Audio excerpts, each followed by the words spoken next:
11 ساعتنا الآن في إذاعة القرآن الكريم من القاهرة. أيها الإخوة المؤمنون، السلام عليكم ورحمة الله وبركاته، وأسعد الله أوقاتكم وأيامكم بكل خير.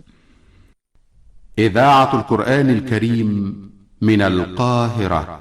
ودانية عليهم ظلالها وذللت قطوفها تذليلا.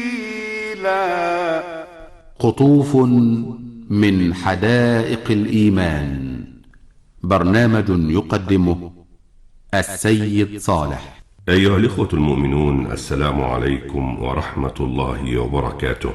هيا بنا نطوف بين حدائق الإيمان، نقطف من ثمار أشجارها وننهل من نبعها الصافي.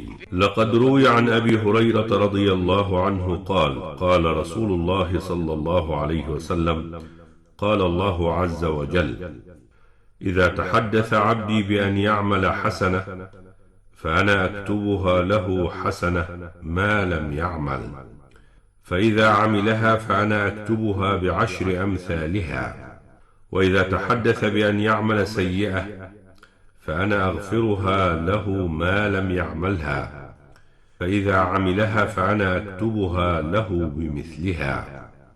وقال رسول الله صلى الله عليه وسلم: قالت الملائكة: رب ذاك عبدك يريد أن يعمل سيئة وهو أبصر به، فقال: ارقبوه، فإن عملها فاكتبوها له بمثلها، وإن تركها فاكتبوها له حسنة، فإنما تركها من جراي.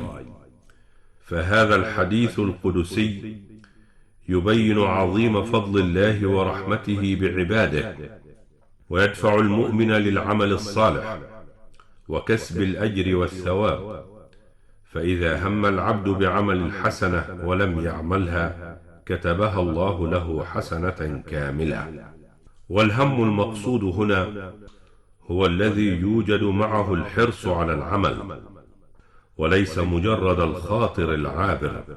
وإذا هم العبد بفعل سيئة ثم تركها من أجل الله فإنها تكتب له حسنة، بشرط أن يقدر عليها ثم يتركها خوفا من الله.